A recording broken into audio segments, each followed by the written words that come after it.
Annissa Coy here with Firehouse Education, and you guessed it, this week's Ask Annissa video column. And this week, what I want to do is actually answer several people's questions that I have been getting a plethora of in my email and text messages lately.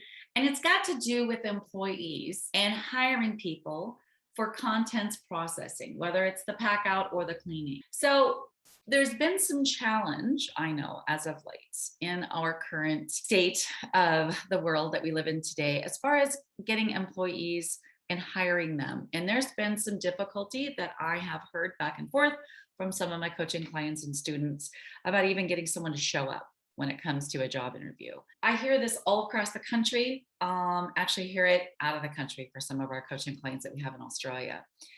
And what seems to be a common denominator, there's a few things. And what I want to do in this video is I want to share those with you and maybe have you kind of sit back and question yourself a little bit and analyze if you are struggling and having a hard time finding employees to do contents cleaning, or even just struggling in general to hire employees right now.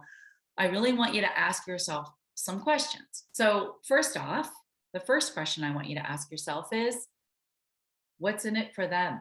When we're hiring an employee, we think that we are actually the buyer, when in all reality, we're not. The person that we're hiring is the buyer. So we need to make what we're selling, which is a position to come and work for us, right, in our company. We need to make what we're selling to them, that position, attractive. Something that the kind of person that we want, right? Our avatar, our person who's our ideal employee, we want to be able to offer them what it would take to attract our ideal employee and then keep them. Okay. So we need to ask ourselves, what's in it for them? What does that on an ideal employee that we want? And your avatar may be different depending on your area or the position that you're hiring for. So what's your avatar and what does that kind of person want in a job? And then make sure that you're providing that. Okay. And if you're finding a big disconnect there, then maybe you don't have your avatar correct.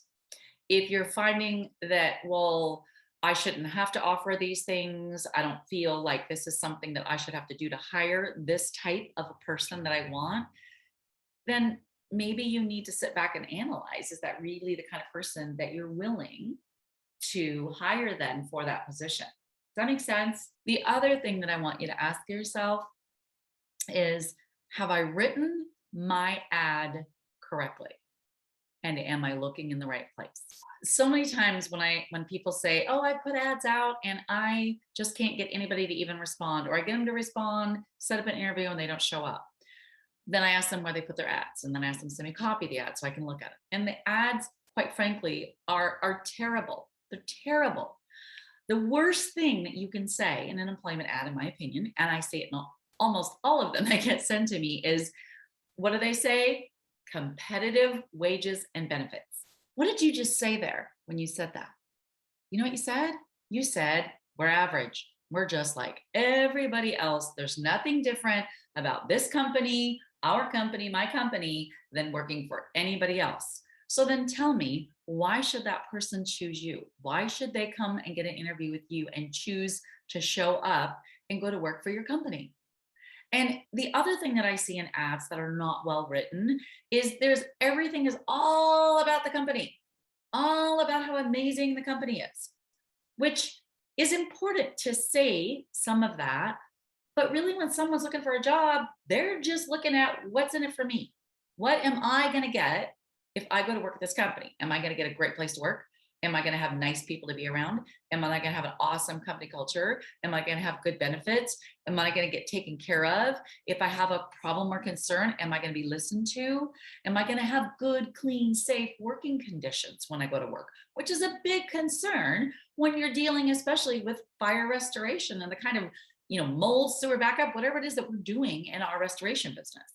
So don't forget to be sure that you list the benefits, not just how amazing the company is. I mean, say a little bit about that, but these people want to know what's in it for them. What are the benefits of them going to work for our company?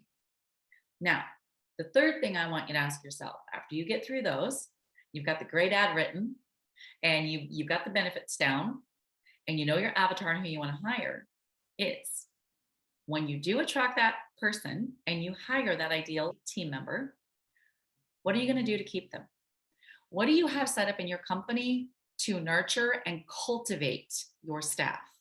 What kind of company culture do you have set up in regards to training, in regards to, a family type atmosphere, to make sure that everyone on the team knows that they're an integral part, they're important, they're cared about, and that they are integral to the running of the company, that they matter, right? That their position and the work that they do matters. What is it you have in place in your company to make sure that that is where you can continue to hold on to those amazing, great employees once you hire them? I want you to be really truthful with yourself, and I want you to be harsh with yourself when you ask yourself these questions. I don't care if you're an owner or you're the manager of a department that's hiring the employees. If you're a leader, then you need to ask yourself those questions and be able to answer them. And if you don't like the answers, then change it. You're the one that's in control. You're the one that can create that wonderful atmosphere to bring in those A players and be able to set your team up and your company to be successful to the point where you won't have to worry about hiring people. They will literally be knocking your door down, asking for work. Wouldn't that be great? All right. Well, I hope you felt this helpful. If you did find this helpful, please comment below the video, let me know. And if you have some awesome things that you do in your company to either attract and or keep, in regards to like your company culture, to attract and keep A+ players on your team that you have found to be very successful, please share with us. Comment below the video and let us know what it is that you do in your company. On that note, please be sure to send me questions, and I hope you have a fabulous rest of your day. I just might see you on next week's Ask Annissa video column.